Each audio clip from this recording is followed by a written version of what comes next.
Good morning students, Vidya Bharati YouTube channel पर आपका स्वागत है। और बच्चों, आज अपन पढ़ेंगे एक समान चुंबकीय क्षेत्र में गति करती हुई घूर्णन गति करती हुई चकती के कारण प्रेरित विद्युत वाहक बल। तो देखिए, वीडियो स्टार्ट करते हैं। क्या है अपना आज का टॉपिक? एक समान चुंबकीय क्षेत्र में घूर्णन करती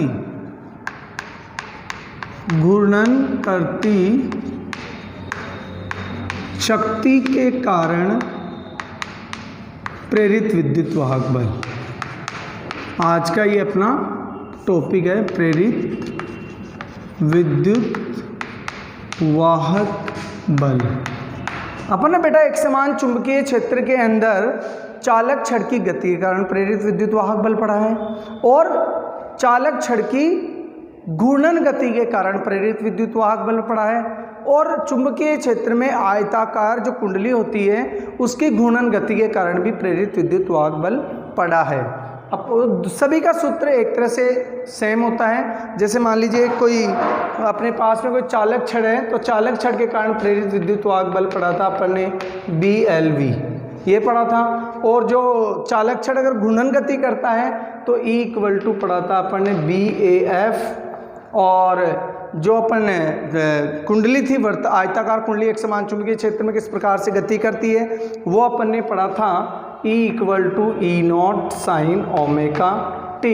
तो देखिए, जो ये वाला टॉपिक है अपना आज का, जो टॉपिक है एक समान चुंबकीय क्षेत्र में चकती के कारण, चकती क्या कर रही है? घूर्णन गति कर रही है। चकती की घूर्णन गति के कारण जो प्रेरित विद्युत वाहक बल आएगा वो भी छड़ की घूर्णन गति के कारण प्रेरित विद्युत वाहक बल के समान ही प्राप्त होगा। तो देखिए, इसका डेरिवेशन किस प्रकार से करते हैं। मान लीजिए बच्चों, अपने पास में एक समान चुंबकीय क्षेत्र है जिसकी दिशा कागज के तल के लंबवत अंदर की ओर है। ओके, ऐसे अपने पास में कोई चुंबकीय क्षेत्र है जिसमें क्या है, जिसकी दिशा क्या है? कागज के तल के लंबवत अंदर की ओर है, और इसमें क्या है? एक वर्ताकार चकती है। वर्ताकार चकती है, कोई डिस्क है। डिस्क का मतलब ये होता है कि ये यहाँ अंदर से भी क्या है? भरी हुई है। इसके अंदर वर्ताकार कोई चकती है जिसकी त्रिज्या है कैपिटल R। ये यहाँ पर कोई क्या है? चकती है जिसकी त्रिज्या है कैपिटल R, और वह ओमेगा कोणीय वेग से क्या कर रही है? घूर्णन कर रही है। और जब ये बल रेखाएं क्या होती है, ये जो चुंबकीय बल रेखाएं होती है, जिस चुंबकीय क्षेत्र में चकती रखी हुई है उसको बार बार ये क्या करती रहेगी? काटती रहेगी, जिससे इसके फ्लक्स में परिवर्तन होगा। और जब फ्लक्स में परिवर्तन होता है तो ही प्रेरित विद्युत वाहक बल उत्पन्न होता है, अन्यथा नहीं होता है। ये अपन ने पहले भी पढ़ चुके हैं फैराडे के नियम में। तो देखिए बच्चों, इसका डेरिवेशन कैसे करते हैं। आपकी बुक में इसका डेरिवेशन नहीं है, डायरेक्ट फॉर्मूला लिखा है, लेकिन यहाँ पे उस फॉर्मूले को ड्राइव करके समझाया हुआ है।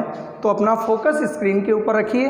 तो देखिए किस प्रकार से अपन इसका डेरिवेशन करते हैं। देखिए बच्चों, अपन ने फैराडे के नियम से जानते हैं कि जो प्रेरित विद्युत वाहक बल जो होता है वो इसके फ्लक्स में परिवर्तन की दर के समानुपाती होता है। यानी कि अगर विद्युत वाहक बल बराबर होता है विद्युत वाहक बल इक्वल होता है चुंबकीय फ्लक्स में परिवर्तन।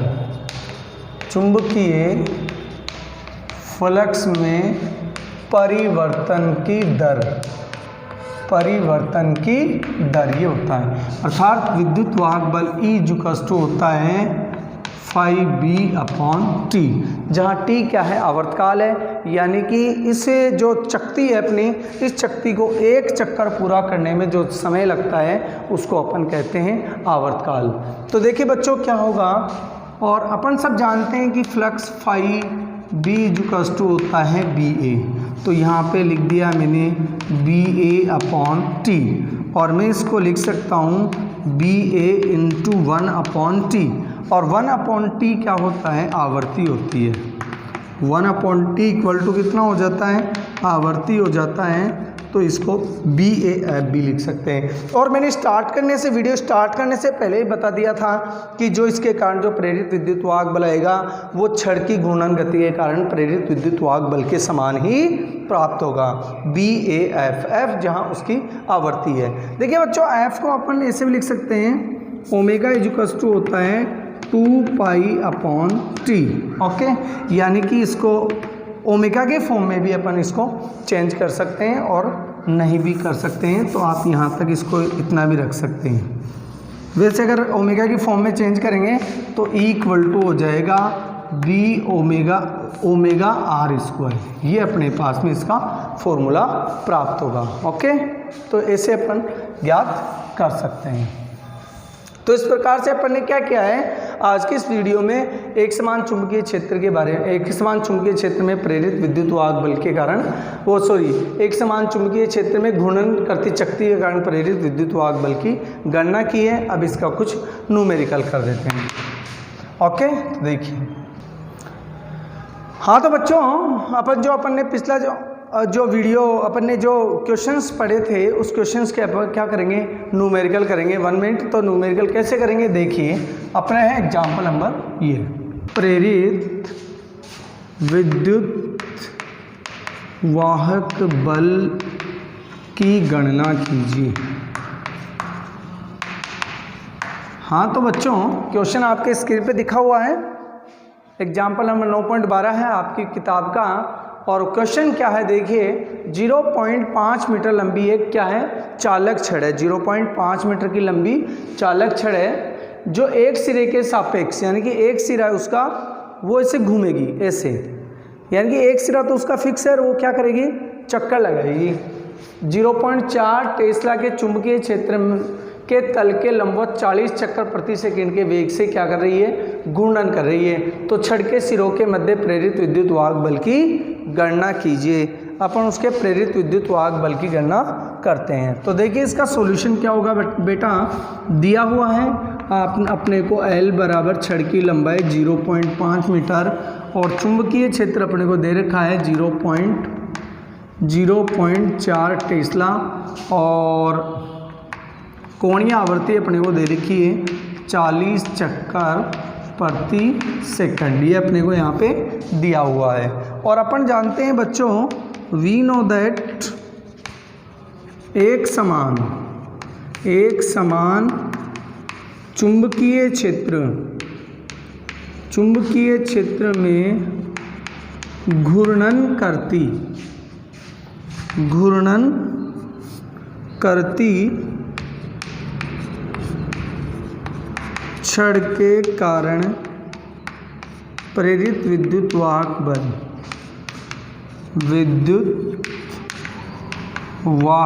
बल अपने निकाल सकते हैं। फॉर्मूला होता उसका E=BAF। अभी अभी इस फॉर्मूले को अपन ने निकाला है BAF। सभी वैल्यू जहाँ पे अपन क्या कर देंगे, पुट कर देंगे। तो B की वैल्यू है 0.4 और A अपने पास में नहीं है तो A की जगह अपन लिख सकते हैं B πr²F, ओके। तो यहाँ पाई की वैल्यू रख देंगे 3.14, R की वैल्यू कितना है, उसकी छड़ की लंबाई की जितने हो यहाँ पे R होगी 0.5² और F कितना है 40। इसको अपन सोल्व कर लेंगे। सोल्व करने के पश्चात इसका जो आंसर आएगा वो प्रेरित विद्युत वाहक बल प्राप्त हो जाएगा अपने को। तो ये आपको शाम को इसको सॉल्व करना है। जल्दी से आप इसका स्क्रीनशॉट ले लीजिए, फिर नेक्स्ट क्वेश्चन पर अपन चलते हैं, ओके। स्क्रीनशॉट ले लिया हो तो इसको अपन क्या कर देते हैं, साफ कर देते हैं और फिर चलेंगे अपन नेक्स्ट क्वेश्चन पे। नेक्स्ट क्वेश्चन अपना क्या कहता है, देखिए क्वेश्चन है अपना, नेक्स्ट क्वेश्चन है करो, ओके। हाँ तो बच्चों देखिए आपके यहाँ पे स्क्रीन पे जो क्वेश्चन दिखा है वह क्वेश्चन है आपकी आपकी टेक्स्ट बुक के अंदर एग्जाम्पल नंबर 9.14। यानी कि क्वेश्चन क्या कह रहा है, एक बार इसको मैं पढ़ के सुना देता हूँ। 0.15 मीटर त्रिज्या तथा 3000 फेरों वाली कुंडली पृथ्वी के चुंबकीय क्षेत्र के क्षैतिज घटक BH बराबर इक्वल टू दे रखा है 4 × 10⁻⁵ टेस्ला 250 चक्कर प्रति सेकंड की दर से क्या करा जाता है, घुमाया जाता है। तो प्रेरित विद्युत वाहक बल का अधिकतम मान ज्ञात कीजिए। तो अधिकतम मान अपन कैसे ज्ञात करेंगे? तो अधिकतम मान क्या होता है बच्चों, E0 = होता है NBAω, ये होता है अधिकतम मान। अधिकतम मान होता है किसका? तो ये क्या होता है बच्चों, प्रेरित विद्युत वाहक बल का अधिकतम मान होता है। अब सबको पता है N दे रखा है, B दे रखा है, A दे रखा है और ये ओमेगा नहीं दे रखा है। ओमेगा की जगह दे रखा है अपने को 250 चक्कर प्रति सेकंड, यानी कि आवृत्ति दे रखी है, 1 सेकंड में लगने वाले चक्रों की संख्या दे रखी है। तो अपन इसको ऐसे भी लिख सकते हैं E0 = NBπr² और ओमेगा की जगह लिख सकते हैं। देखिए बेटा, ओमेगा बराबर होता है 2πf, तो f बराबर हो जाएगा ω/2π। तो यहाँ पे अपन लिख सकते हैं ओमेगा अपने को f दे रखा है, तो f की वैल्यू अपन निकालना चाहते हैं तो कैसे निकालेंगे, ओमेगा = लिख सकते हैं 2πf। अब सभी वैल्यू यहाँ पे पुट कर देंगे। n की वैल्यू है 3000 और b की वैल्यू है 4 × 10⁻⁵ और पाई की वैल्यू है पाई हो जाएगा π² और यहाँ पर r की वैल्यू कितनी है 0.15, इसका स्क्वायर r की आ गई। यहाँ पर 2π की जगह 2π और f की जगह लिख देंगे 250। ओके,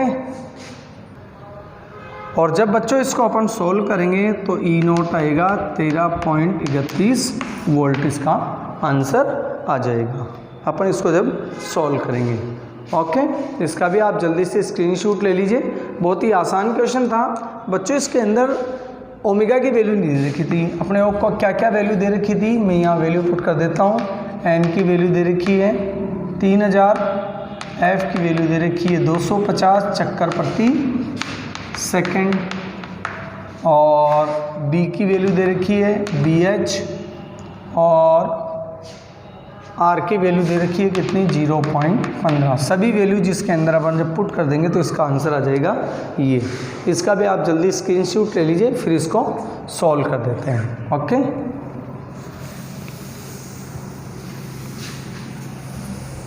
रिकॉर्ड होता जा रहा है, बस आप उसको निकालते जाइए। अब चलते हैं नेक्स्ट क्वेश्चन पे। 1 मिनट बच्चा, अपन क्या करते हैं, जो न्यूमेरिकल यहाँ बताए जा रहे हैं उनसे आप उन न्यूमेरिकल्स को निकालिए और जो इसके पीछे के जो न्यूमेरिकल दे रखे हैं उनको भी प्रॉपर्ली निकालते जाइए। हाँ तो बच्चों, आपके यहाँ पे स्क्रीन पे दिख रहे हैं 2 क्वेश्चंस। एक तो क्वेश्चन एग्जाम्पल नंबर 9.8 और दूसरा है एग्जाम्पल नंबर 9.10। दोनों ही एग्जाम्पल क्या करता है, एक समान चुंबकीय क्षेत्र में गति करती हुई यानी कि v वेग से गति करती हुई छड़ के कारण प्रेरित विद्युत वाहक बल पे निर्भर करता है। देखिए पहला क्वेश्चन क्या कह रहा है, जैसे मैंने क्वेश्चन आपको शायद ऐसा लग रहा था कि करवा दिया, लेकिन मैं एक बार और इसको करवा देता हूँ ताकि आपके जहन के अंदर, दिमाग के अंदर अच्छी तरह से ये बैठ जाए। देखिए एक 40 सेंटीमीटर लंबी क्या है, चालक छड़ है। Example number 9.8। L बराबर कितना है 40 सेंटीमीटर। L बराबर 40 सेंटीमीटर अर्थात 40 × 10⁻² मीटर हो गया। लंबी एक छड़ है जो चुंबकीय क्षेत्र कितना है, B = दे रखा है 0.5 टेस्ला के चुंबकीय क्षेत्र के लंबवत रखा है तथा चुंबकीय क्षेत्र में 30 डिग्री का कोण बनाते हुए 15 मीटर प्रति सेकंड के वेग से थीटा = है 30 डिग्री और कोण बनाते हुए v बराबर 15 मीटर प्रति सेकंड के वेग से गति करता है। तो इसका प्रेरित विद्युत वाहक बल ज्ञात कीजिए। तो देखिए बच्चों, अपन प्रेरित विद्युत वाहक बल किस प्रकार से ज्ञात करेंगे। बहुत ही आसान है प्रेरित विद्युत वाहक बल ज्ञात करना। तो कैसे ज्ञात करेंगे अपन, बहुत ईजी है। इसका फॉर्मूला अपन अप्लाई करते हैं यहाँ पे, और फॉर्मूला है अपना E = BLV साइन थीटा। मैंने उस टाइम पे जब ये पढ़ाया था आप लोगों को तब बताया था कि इक्वल टू BLV होता है, लेकिन ये तीनों क्या होते हैं, परपेंडिकुलर होते हैं। अगर मान लीजिए किसी कोण थीटा पे गति करता है तो यहाँ पर साइन थीटा भी अपन क्या कर लेते हैं, इंक्लूड कर लेते हैं। तो E आ जाएगा B की वैल्यू 0.5, L की वैल्यू 40 × 10⁻⁻2 और V की वैल्यू आ गया अपने पास में 15 और ये आ गया साइन 30 डिग्री। तो देखिए बच्चों, इसका पॉइंट हटाते हैं, लगाते हैं 10। ओके, इससे ये क्या हो जाएगा, कैंसिल हो गया। 15 5 75 और 75 को 4 से गुणा करते हैं तो आ जाता है कितना, 300। ओके, तो E अपने पास में आ जाएगा 300 × 10⁻⁻2 और साइन थीटा की वैल्यू आ जाती है कितनी, 1/2 और इस 2 से ये 0 कट जाएगा और ये हो जाएगा E = 1.5 वोल्ट। अगर बेटा कैलकुलेशन में कोई मिस्टेक हो तो आप उसको क्या कर सकते हैं, दूर भी कर सकते हैं एक बार सॉल्व करके। आप जल्दी से उधर का स्क्रीनशॉट ले लीजिए, फिर अपन क्या करते हैं, दूसरे क्वेश्चंस पे जाते हैं। बच्चों इस बात को ध्यान में रखना, पॉज करने इससे एक बात का ज़रूर ध्यान रखना कि कई बच्चे क्या करते हैं, यहाँ BLV लगा देते हैं ओनली, जबकि मैंने बार बार जब वो टॉपिक पढ़ाया था, कॉन्सेप्ट जब उस टाइम पे बताया था तो मैंने ये बताया था कि यहाँ पे जब वो जो छड़ होती है, अगर वह मान लीजिए थीटा कोण पे किसी कोण के ऊपर ऐसे झुक कर क्या कर रही है, गति कर रही है, ऐसे गति कर रही है, तो कुछ ना कुछ कोण बना रही है। जैसे ये मेरा हाथ कोण बना रहा है, तो कोण अगर बना रही है तो वहाँ पर क्या लेते हैं अपन, L का जो लेते हैं अपन, क्या लेते हैं, घटक लेते हैं वहाँ पे। तो यहाँ पे साइन थीटा और इंक्लूड कर देते हैं। ओके, और इसको फिर ऐसे सॉल्व कर सकते हैं। ओके, अब चलते हैं बच्चों अपने नेक्स्ट क्वेश्चन पे। नेक्स्ट क्वेश्चन अपना बहुत ही बढ़िया है, बहुत ही बेहतरीन क्वेश्चन है। देखिए क्या है नेक्स्ट क्वेश्चन में।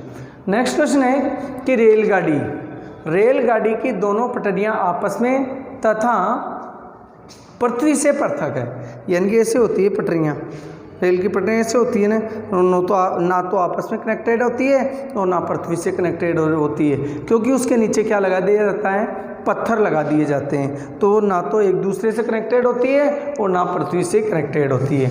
इन्हें एक मिली वोल्ट मीटर द्वारा जोड़ा जाता है। यदि कोई रेलगाड़ी 80 किलोमीटर प्रति घंटे की चाल से उसके ऊपर गति कर रही है। अब ये बताइए कि वहाँ चुंबकीय क्षेत्र तो है नहीं, गति कहाँ से कर रही है, लेकिन यहाँ पे दे रखा है चुंबकीय क्षेत्र किसका है, पृथ्वी का चुंबकीय क्षेत्र है। तो पृथ्वी के चुंबकीय क्षेत्र यानी कि पृथ्वी की बल रेखाओं को काटती हुई रेलगाड़ी क्या करेगी, एक छड़ के समान गति करेगी। जब उनको काटती हुई जाती है तो वहाँ पर क्या हो जाता है, प्रेरित विद्युत वाहक बल उत्पन्न हो जाता है, क्योंकि रेलगाड़ी से बद्ध चुंबकीय फ्लक्स में क्या हो जाता है, परिवर्तन हो जाता है। और वहाँ पे रेलगाड़ी एक किसकी भांति कार्य करेगी, एक छड़ की भांति कार्य करेगी। तो यहाँ पे देखिए बच्चों, मिली वोल्ट मीटर जोड़ा गया है, ना कि वोल्ट मीटर। एक बात का ध्यान रखना है, रेलगाड़ी की दोनों पटरियां आपस में तथा उन दोनों के मध्य, यहाँ पे अगर क्वेश्चन में मैंने कहीं ना कहीं पे छोड़ दिया है शायद लिखते वक्त, तो वहाँ पे क्वेश्चन में आपको दिया हुआ मिलेगा कि दोनों की जो रेलगाड़ियों की पटरियां हैं उन पटरियों के मध्य की दूरी अपने को दे रखी है कितनी, 1 मीटर। L बराबर 1 मीटर और V बराबर दे रखा है 80 किलोमीटर प्रति घंटा। तो इसको अपन क्या कर देते हैं, मीटर में कन्वर्ट कर देते हैं, 1000/60 × 60। इससे ये कट गया, इससे कट गया, 36 18 और 3 दूनी 6 और 2 ये हो गया 50। तो V = आ गया 50 मीटर प्रति सेकंड, ये अपने पास में आ गया। और चुंबकीय क्षेत्र दे रखा अपने को कितना, B = दे रखा है 0.2 × 10⁻⁻4 टेस्ला। ये अपने को चुंबकीय क्षेत्र दे रखा है। अब L दे दिया, V दे दिया और B दे दिया। अपन क्या निकालना चाहते हैं, जो वोल्टमीटर लगाया गया है उसका पाठ्यांक यानी कि प्रेरित विद्युत वाहक बल की गणना करनी है। तो प्रेरित विद्युत वाहक E = होता है BLV और E = B कितना, 0.2 × 10⁻⁻4 इंटू L कितना 1 और इंटू V कितना 50 मीटर प्रति सेकंड। इसका पॉइंट हटाइए, लगाओ 10, 10 से ये कट गया, ये हो गया 5 दूनी 10, 10 इंटू 10 की पावर -4 बराबर -3 वोल्ट आ गया, यानी कि 1 मिली वोल्ट आ गया। मिलीमीटर का जो वोल्टमीटर उसका पाठ्यांक आ जाएगा 1 मिली वोल्ट। तो इस प्रकार से अपन ने बच्चों इससे रिलेटेड क्वेश्चंस देखे हैं, आप इसका स्क्रीनशॉट ले लीजिए, फिर दूसरे क्वेश्चन के ऊपर चलते हैं। ओके, इसको मिटा देते हैं। जो जो क्वेश्चन आपको बताए जा रहे हैं बेटा फेयर कॉपी के अंदर उनको कर लीजिएगा। ये आने वाले क्वेश्चन है सारे, ये सारे क्वेश्चंस क्या है, बोर्ड एग्जाम में आने वाले क्वेश्चंस होते हैं। अब चलते हैं अपन नेक्स्ट बात। भाई आज के इस वीडियो में अपन ज़्यादा सिर्फ न्यूमेरिकल पे ही क्या करेंगे बच्चों, ध्यान देंगे। क्यों देंगे? क्योंकि जो कल का जो टॉपिक होगा वो थोड़ा डिफरेंट है, इससे रिलेटेड नहीं है, इसलिए उसको मैंने इंक्लूड इसमें नहीं किया है। ओके, अब चलते हैं नेक्स्ट क्वेश्चन पे। विद्युत वाहक बल का, हाँ तो बच्चों ये है आपकी बुक का आंकिक क्वेश्चन नंबर 5, न्यूमेरिकल नंबर 5 है। एक बार पढ़ लेते हैं क्या दे रखा है। ये 1000 फेरों तथा 0.2 गुणा 0.1 मीटर स्क्वायर आकार की एक आयताकार कुंडली 0.2 टेस्ला के चुंबकीय क्षेत्र में 4200 चक्कर प्रति मिनट लगा रही है। मिनट में 4200 चक्कर 1 मिनट में लगा रही है, तो प्रेरित विद्युत वाहक बल का अधिकतम मान ज्ञात कीजिए। अधिकतम मान कैसे ज्ञात करेंगे? अपन सब जानते हैं बेटा, ई यानी कि आयताकार कुंडली के कारण, आयताकार कुंडली के घूर्णन के कारण प्रेरित विद्युत वाहक बल, प्रेरित विद्युत वाहक बल अपने पास में आता है E = E0 sine omega T, और E0 की वैल्यू होती है NBA ओमेगा, और यहाँ पर आ जाएगा साइन ओमेगा टी। ये होता है अधिकतम मान। तो देखिए बच्चों अपने को क्या क्या दे रखा है, यहाँ पर 100 फेरे दे रखे हैं, N बराबर 1000 फेरे, सॉरी 100 नहीं है 1000 फेरे हैं, और B = है 0.2 टेस्ला, 2 टेस्ला का चुंबकीय क्षेत्र है। A बराबर अपने को दे रखा है 0.2 × 0.1 metre square, N BA omega बराबर होता है 2πf, और F का मान अपने को कितना दे रखा है, F का मान दे रखा अपने को 4200 चक्कर प्रति मिनट। तो मिनट दे रखा है तो सेकंड में आप इसको कन्वर्ट कर दीजिए, 6 7 पे 42, 70 चक्कर प्रति सेकंड हो गया। अब इसके अंदर अपन क्या कर देंगे, ये वाली वैल्यू पुट कर देंगे, तो E = आ जाएगा E0 = आ जाएगा NBA 2πf। ओके, आप जल्दी से इसका स्क्रीनशॉट ले लीजिए। मैं इसको थोड़ा सा एक्सप्लेन इस जगह पे कर देता हूँ, यहाँ पे इसको एक्सप्लेन कर देते हैं। तो देखिए बेटा n की वैल्यू कितनी है, E0 बराबर n की वैल्यू है अपने पास में 1000 फेरे। यहाँ पर ये 1000 मैंने n की वैल्यू दे दी। B की वैल्यू कितनी है 0.2 टेस्ला, तो यहाँ पे 0.2 टेस्ला ये कर दिया। इसको अपन फिर क्या लेते हैं, एक की वैल्यू कितनी है 0.2 × 0.1, और F की वैल्यू है 2π × 70। अपन इसको क्या कर लेंगे, सोल्व कर लेंगे। सोल्व कर लेते हैं तो अपने पास में क्या आ जाता है, इसका आंसर आ जाता है, और इसका आंसर आ जाएगा E0 = 1785.4 वोल्ट के समथिंग इसका आंसर आएगा। 1785.4, 1785.4 नहीं 1758 के समथिंग आएगा। आप इसका कैलकुलेशन खुद कर सकते हैं। ओके बच्चों, आप भी इसका स्क्रीनशॉट ले लीजिए, बहुत ही मोस्ट इम्पोर्टेंट क्वेश्चन है। हाँ तो बच्चों मैंने आज के वीडियो में बताया है, ये जो न्यूमेरिकल्स मैंने बताए हैं इन न्यूमेरिकल्स से अपनी प्रैक्टिस कीजिए और नया जो टॉपिक है अपन कल के वीडियो के अंदर पढ़ेंगे। मैं वीडियो ख़त्म करने से पहले आप लोगों को बता देना चाहता हूं बच्चों, अगर आप हमारे चैनल पर नए हैं तो चैनल को सब्सक्राइब कर दीजिए, वीडियो को लाइक कीजिए, शेयर कीजिए, कमेंट्स कीजिए और साथ ही साथ बच्चों न्यूमेरिकल्स को भी प्रॉपरली निकालते रहिए। आपको प्रॉपर अगर आप पढ़ते रहेंगे तो आपको कोई प्रॉब्लम नहीं आएगी फिजिक्स से रिलेटेड, आप उसको रेगुलर पढ़ते रहिए। Thank you, have a nice day.